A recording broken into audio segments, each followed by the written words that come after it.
Hey guys, it's me, EODGamer here, and in this video specifically, I want to talk about a versatility tier list. One of the biggest problems I see in a lot of other tier lists is a snapshot of the current state of the game, which I think is not very healthy because it might mislead people into building certain characters right now, but 2 months later, if let's say they are very subjected to nerfs and of the memory of chaos and pure fiction buffs and stuff like that, then they'll be totally out of meta, and then a lot of players will be misled into wasting a lot of resources. This tier list aims to, basically as you see here, DPS, I'm aiming to rank characters based on how well they fit across the formats, how well they can fight in multiple niches, and supports is how well they can fight in the teams, and of course is those that enable DPS to fight in more than one team will rate higher in the versatility tier list as well. So that's what I plan to do in this video. Of course, it's open-ended. You guys can leave in the comment section below. I want this to be interactive, so if you guys feel that maybe I should move certain characters up and down, I don't just want to give my personal bias, I want to collate all of our opinions, and if it deviates a lot of the comments are saying maybe you should change, I will do a follow-up video and summarize it as a community opinion as well. So first up, let's talk about something that's easy. I think Esther is probably like the benchmark of characters to rank. I'll put her in B tier as an efficient character to build. Fits into a lot of teams. Why? She gives attack percentage, which is really welcomed by a lot of characters. Gives speed. Probably the epitome of a B tier character. Not the gold standard because there's a lot of other better characters in the class, but still not too bad. Herta is clearly a niche character. She is really good in pure fiction game mode, but probably you won't find her too much elsewhere in terms of the memory of chaos, and likely apocalyptic chaos might not fare too well either. Bronya I think is probably by far a gold standard, and we kind of like build up our A, B, C kind of tiers already right now. Which is why I think this is the likely order. This is a pretty safe ranking, and you can see that any other characters that come in would match up more or less. Bronya used to be like hyper versatile because she can play into many different teams, but since the arrival of DOT and the arrival of other Harmony characters, she definitely has fallen off a little bit, but I still rank her as like probably a gold standard. Zila has been, initially she was super strong, she was a very efficient character to build, but now in my opinion she has kind of like fallen off a little bit, especially without a game mode suited for hunt characters. Many other DPSs that do much better job than them, but I won't put her in niche category because granted she has the ability to follow up and kill another unit, which makes her actually pretty viable in pure fiction game mode against squishies as well. This is not ranking them within the tier. If they are placed in the tier, it could be like that, it doesn't matter, it's pretty much the same. So that is my opinion of Zila. I think Serval is also a character that's super efficient to build. She is very cheap to build. You can build her crit, you can build her for a bit more energy restoration, and now even break effect kind of Serval. Have very cheap burst, does a lot of AoE, one of the only characters with basic attack that splashes to multiple units. I think that is something that people tend to forget. Japat, I think is an efficient character also. Very good, especially for the early game players who do not have a lot of limited characters. Good to build if you have him on your account. I wouldn't call him niche because his stick shield is actually really strong. And if you can get by with Japat and you don't need to spend on a limited character, I think that works for a little bit too.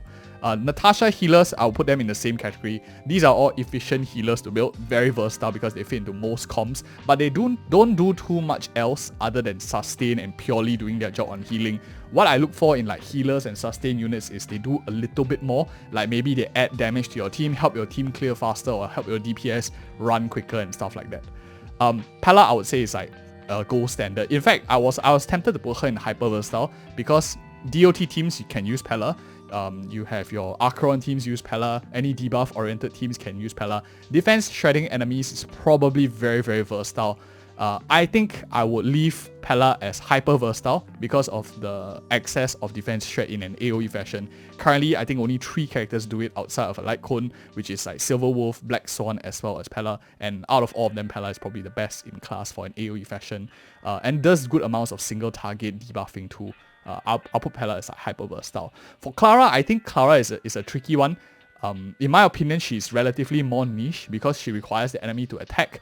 I am torn between like efficient or niche, but I have a feeling like niche is where she might belong, because simply the whole entire kit of Clara is an antithesis to speed.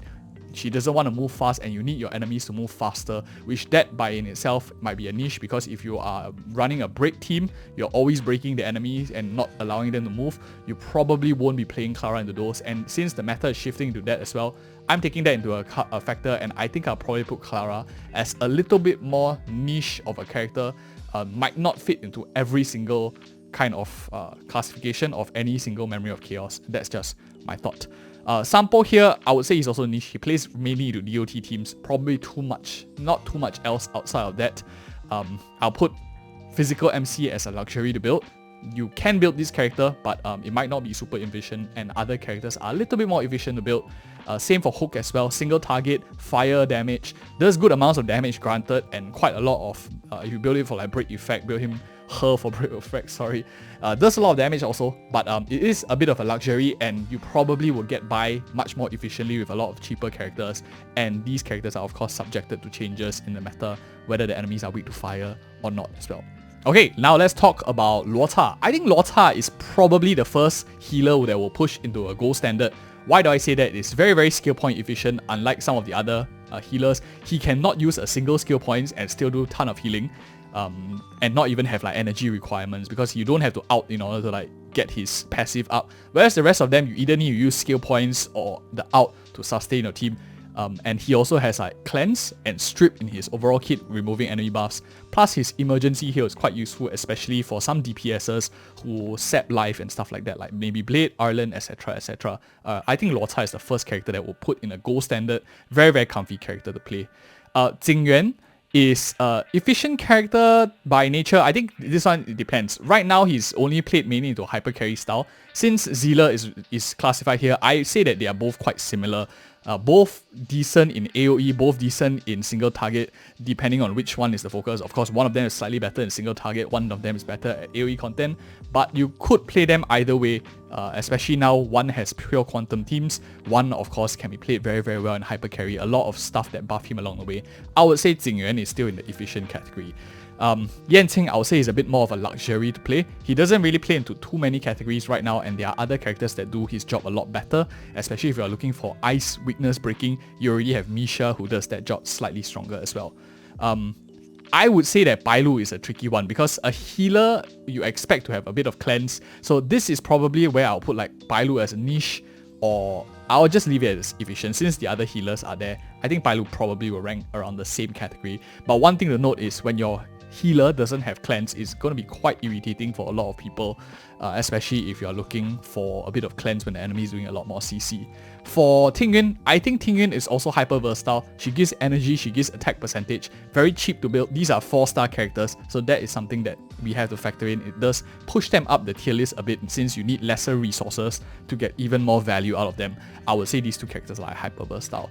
For Qingque, I would say she's quite niche. You do need her at slightly higher Eidolons. I believe it's like E4 and beyond. You can't really use her too well, especially at E0 without the right teams, but once you get her in the right niche, I think she does pop off quite well. That is my opinion. Efficiency wise to build, you do need the right set of conditions to pop off. Same for Su Sang, I think relatively, well, this depends whether the enemies are weak to physical or not. I would say for now in this category, without the Apocalyptic Chaos game mode, I would say it's a bit more niche, since single target damage dealers are not as important. But I do see the case for her moving up, especially if you have more of the game modes coming up. And I'm talking about characters that can play into multiple game modes, or if not all of them, then they will move like higher up in the tier list. Fire MC, I think, is also relatively niche now. Back in those days, she used to be hyper efficient, but then again, you can also play Fire MC for break effect now, especially if you want to like break the enemies and stuff. But granted that the opportunity cost is not running Harmony Trailblazer, which is a lot more trickier now, so I'll put definitely Fire MC in the niche category. Yukong here, this is also probably, I would say, a niche again. I really like her a lot. If you have E6 Yukong, I would say that she's super strong, but in terms of versatility and fitting to many teams, it's quite tricky to use this character, and I'll put her relatively niche for now. Not fitting into many teams unless you have her at much higher Eidolons to reduce the strain on her requirements. March 7 similarly, I think March 7 is also quite niche. She is good to build, She can fit into many rosters, but again, you might need to build a specific set of build on her. You do need to have her at E6 in order to increase her healing output as well. But she does a lot, she does counter attack and stuff. The only problem with March 7, in my opinion, is she can't solo sustain compared to the requirements in the game right now. Back then, like in 1.5 and before 1.6 and before, we didn't really need so much sustain, but nowadays you realize the bosses are actually doing a lot more damage. That's why you have characters like Aventurine coming into the game where they are trying to sell good shielders. So that has affected March 7's rating a little bit. Who knows, the developers have actually teased that March 7 might get another form in the official content already, official live stream. So we might see some changes to bump her up in the tier list. We'll see how it goes. Right now, nowadays, I think Dan Heng, I'll put him in the luxury tier. He is still good for single target damage, win Dan Heng, but nowadays you don't really need him as much as before. He will fall off very quickly, and I think honestly it's a luxury to build. I probably wouldn't recommend building this character much anyway. Next up, Himiko. This is tricky. She is very similar to a character like Herta. Outside of Simulated Universe, she probably won't find too much value. But with the arrival of Break Effect, I am not too sure anymore whether that is the justified rating.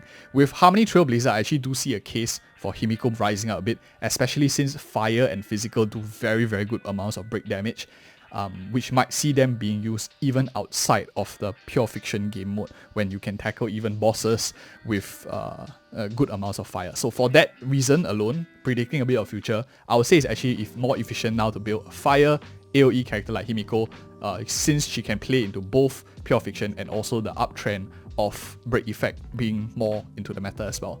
Well, I think Well is quite niche. He's not super efficient because we don't really need the speed down that he offers. He is a unique character, being one of the only characters with AoE speed down, but so far the game hasn't shown why we need a AoE speed down yet. Until that comes into the fact, for now I think that he is more or less a niche character to build. Almost tempted to put him in luxury because he doesn't really perform extraordinarily best in class for anything. But still, he is very, very unique in being one of the only characters with AoE speed down. And that's why I put him in the niche tier.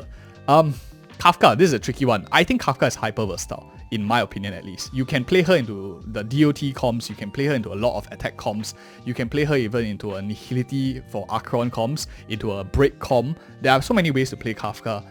But I think for the majority of people who are entering the game, a simple way is just to play her simply in DOT. And I don't wish to confuse any one of the people who are just getting into the game and then look at this tier list and pick up Kafka because they think that she can be played anywhere. For that reason, I probably would put Kafka somewhere in A tier, but my personal opinion is she could be rated somewhere slightly higher and played into a lot of team compositions. Might be a bias also, I'm not too sure about that. Next up we have Silverwolf. Personally, I would rate Silverwolf much lower as a niche character because I have almost every single character in the game. I don't really need the weakness implanting that she offers since I have most DPSs of every character.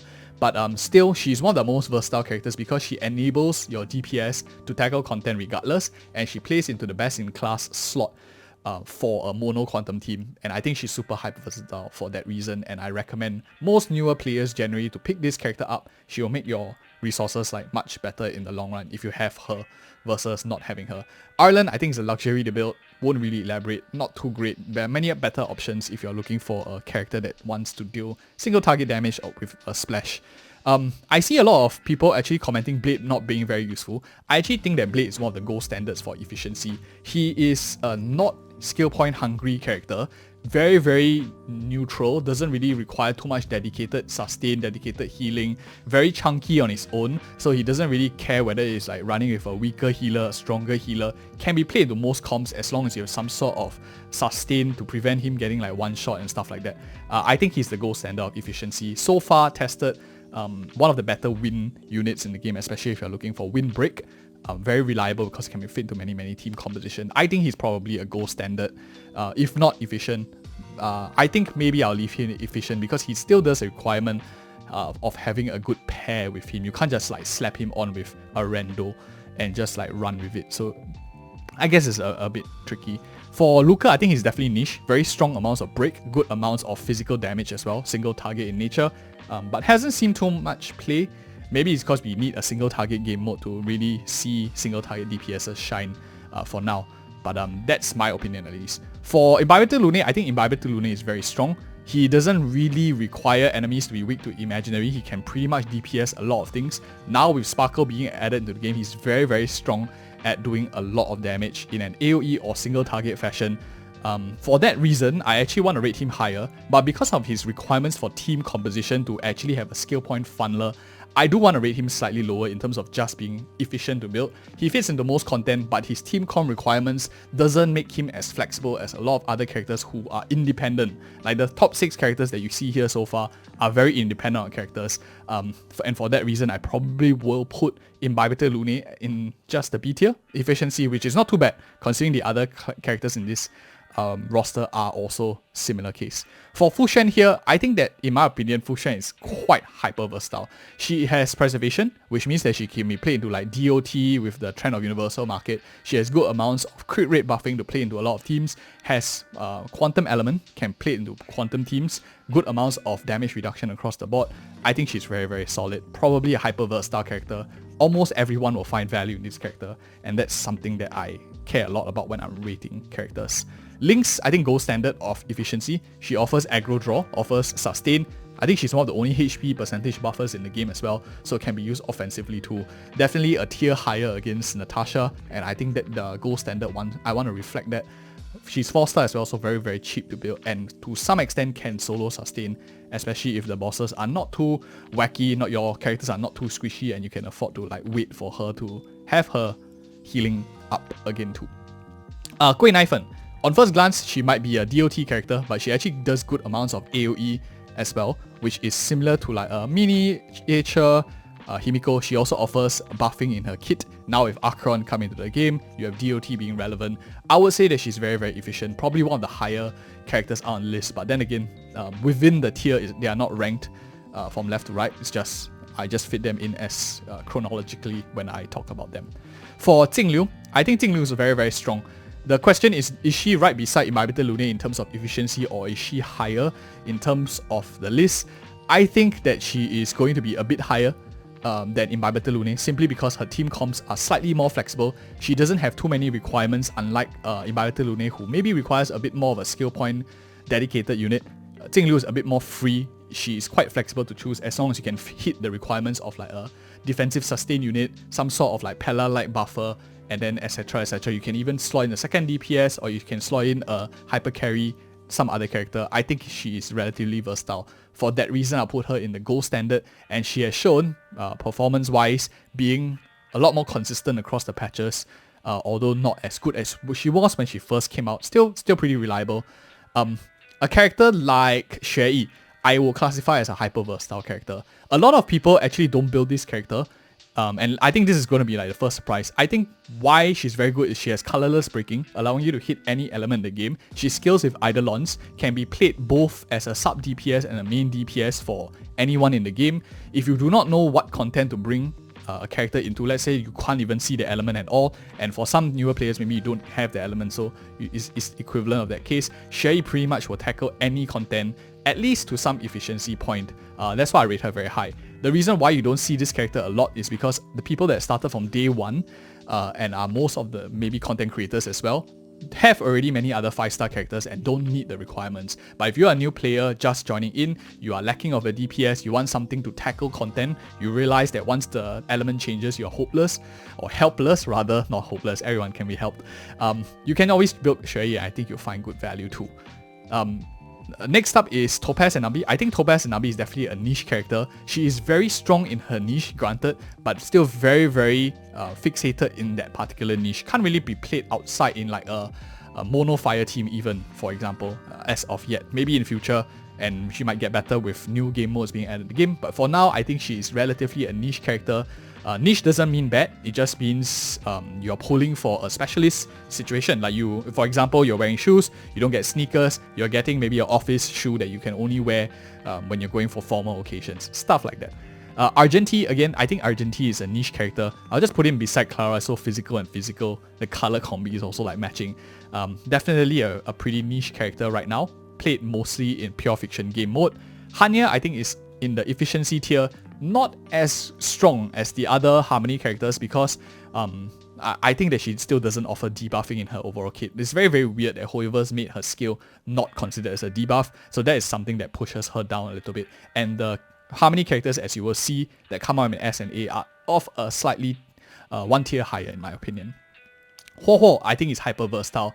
This was a character that grew on me gradually. One of the reasons is because I realized that any single content and anything that I'm tackling, I can put this character in and somehow she will pop off. Even in an Akirion team, she still benefits my other characters in the unit. And that was like one of the reasons why I didn't think Huo might be super good with Akirion. But slowly I realized that yeah, you might not get the energy bump from Huo, but you still benefit the entire team. Although it's just like 2 out of 4 units, but it's still good enough. I think Huo is very versatile. In my personal opinion, Huo and Fucc are like very, very strong units out of the 4. Probably my favorite 2 out of the 4 limited sustains, but that's just my personal preference. We'll talk about Aventurine in a little bit too. Out of all characters in the game, Runmei is number 1. Hyper versatile, plays into any DPS team. I have a whole video series on it. You just need to go onto the channel, you can check it out. Probably one of the best characters in the game now. And likely will be even more so relevant in the next coming months. And when Break Effect definitely does come more into the meta too. Doctor Ratio here, he is still quite niche in my opinion, doing a bit of single target damage.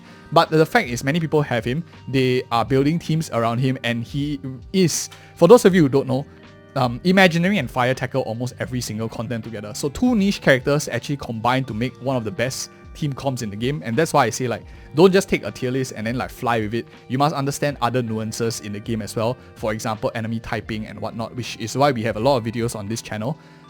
For fun fact, Imaginary and Fire tackles every single boss in the game, like elite boss except Aventurine boss. Is the only elite like boss monster that is not weak to either of them, but other than that every single other boss, these 2 can tackle them perfectly. So 2 niche characters can basically form a very, very efficient team, and that's something that I want to talk about. But alone, individually, they are definitely quite niche, and that's where I want to like value add. I don't just want to put like pictures on the screen. For any of you who are actually like listening to our plot process as well, so hopefully you can get some more value out of it than just like looking at the images on the screen, because that is not really, really very helpful in the end. For Black Swan, I think Black Swan is in a tricky situation. If her multipliers on her defense shredding were higher, she would be an excellent unit. Unfortunately, her multipliers are half that of Pella, making her the question whenever you're playing a Black Swan in a supportive role is, why don't you just use Pella? So then her DPS comes into factor, which costs us a little bit more money if you need the resources. I think Black Swan is, in my opinion, a pretty niche character, to be really honest. If you don't play her from DOT, I think you would struggle to justify not playing Pella instead for the defense breaking in an AoE fashion. It's a lot cheaper to build. So I think she is a specialist of a field. That is my personal take. Misha, niche, he's not a luxury. A lot of people think that this character is useless, but he's actually very good at ice breaking. If you have already Jingliu, you probably don't feel a need for an icebreaker, but if you are looking for an ice weakness breaker, Misha, extremely strong. We already talked about it on the channel on a Misha video, you can check it out as well. Very early on, we already established that this character is not useless, has a very strong purpose too. Next up, we have Sparkle. Sparkle, one of the biggest issue about Sparkle that I have that doesn't rate her very, very high like Runmei is that she buffs crit damage and her push is a 50% push. Not as reliable as Bronya's 100% push, but her redeeming factor is she gives skill point buffing, which is rare, one of the only characters that specifically does that and increase the number of skill points that you have. So you minus the pros and cons, I still think that she's very hyper versatile, but note that she can't be played into like DOT teams, so not as hyper versatile for example as Runmei, but still pretty useful and can be fit into most other teams out there. If you can't be fit into one, I won't like exclude you unless DOT really has more and more relevance in the game. So for now, I think Sparkles are on a low hyper versatile tier. If DOT comes a bit more into the meta, I could see that drop a little further as well. For Akirion, I think Akirion at E0 probably actually is just probably a gold standard or efficient character. She shares similar likes to Xury, where she can hit colorless units, but her downside is you are forced to play in a Nihility comp, and right now when we don't have too many Nihility characters, you are kind of forced to play a lot of the good supports together with her in order to see her pop off, which does restrict your second half team composition into a Harmony-like roster instead. If you have the resources, you have many characters, it's not a bad thing, but those restrictions does put her in the gold standard for me. Slightly less than Xury, who has much less requirement for her to actually see the best value out of her. If you have her at E2 and beyond, I think she becomes hyper versatile and can fit into most teams, but I will assume for the majority of people watching this video, you probably don't have the resources to E2 every single character, so I'm going to make the assumption this is an E0 majority tier list. Next up, we have Aventrine, who I think is also hyper versatile. This character probably is like the third place out of the three of them. Good amounts of shielding, good amounts of damage as well, plays into a lot of the upcoming thematics. I think he's a really excellent unit, good amounts of shielding, but might not be as versatile because some characters might want to take damage. That is one of the reasons why I mentioned that maybe Fucc and Ho is slightly higher. For now, the only character that is scared of damage is Yanqing, but Yanqing is in D tier, so that's a irrelevancy. I'm just joking, any Yanqing mains out there. But yeah, I think Aventrine is still one of the best. These three are probably very good in terms of versatility in the hyper versatile category. Gallagher, he is quite versatile. I'll put him in the efficient category together with the other sustains. One of the reasons why I don't like this character is his AI is absolutely garbage. I have no idea what Hoyoverse is doing when they are trying to amend the AI, but if you play him, you auto battle with him, you will know how bad it is. For that reason alone, I don't want to put him any higher until they fix that. But if they do in the long run, I do think that he's going to be a lot more versatile because convenience, quality of life is a factor that I do consider in terms of versatility as well. It is a game type in a sense. Boot Hill, I think that Boot Hill is going to be very similar to the likes of maybe a Susang-like character who excels in break, single target, like damage. The question is he going to be super efficient or is he going to be niche? It really relies on your idea of how break is going to perform. If you think that break is going to be much more relevant in the meta, I think Boot Hill will likely go up into efficient category. For that, if that is my prediction, I think Boot Hill likely will be somewhere in the B tier. Might not be best in all sorts of content, but one thing that a lot of us might forget is he does drop in physical weakness on the enemy, which probably makes him want to put him in B tier, A tier for that fact, because Xury, Silverwolf, Akirion, all these characters that can hit a lot of enemies are already so high. But being single target in nature, I probably just put him in B. I don't really like single target right now in the current game state unless Apocalyptic Chaos does show a bit more requirement for that. But this is a 2.2 versatility tier list. That's one of the factors that I'm thinking of. But for now, I'll put him in B tier. I'll leave Harmony MC for last. Robin, I think, is probably going to be... This is a tricky one. I think Robin is going to be a A tier gold standard. A lot of people have said that she does a lot more damage and stuff like that, but I've played with her for a little bit and I feel that Runmei, I would just rather play Runmei in a lot of situations, especially if you have Runmei much better geared. Robin does good amounts of damage on the side, pairs very well with a lot of characters now they are dealing damage, super break effect and whatnot. But one of the things that I think irks me about Robin, this character, is she is unable to be manipulated when she is in her singing state. And she also doesn't really play into too many comms better than Runmei. It's a tough one for me, this character. Like, it's much clearer for Sparkle, but my gut feel tells me Robin is not so high. But then again, no one can argue against the main three Harmony, right? So I probably will put Robin as hyper versatile, going against my instinct. I just don't know how to describe it. I think that Runmei is just superior to Robin in at least in my opinion as well. Even scaling into like the end game, if you have Eidolons, you have like cones and stuff. But then again, all three of them, you can't really go wrong, as I mentioned before. The two last characters here on this image is just the app, so they are of course unreleased, so I won't talk about them as well until they come out in the official media. Harmony MC, I think this character is hyper versatile. You can probably play this character the most teams, as we talked about. This is, in my opinion, a game-changing character for the game. Many different comms are opened up and even brings up certain other characters higher now that super break effect actually comes into the meta a little bit. This is an interesting character to watch, and we are living in interesting times because the meta is definitely going to change coming up. Check out our Harmony Trailblazer MC videos if you're interested to see the team compositions and why I think that's the case. Anyways guys, thank you guys so much for watching. Don't forget to leave me in the comments below. I want to also hear your thoughts. I'm open to rearranging this tier list and even republishing it as a community one if need be, if there's a lot of disagreements. Remember, it's a versatility tier list, but I want you guys to check out this other video for Harmony MC right now so you can understand why he's at hyper versatile. Thank you guys so much for watching. See you in the next video.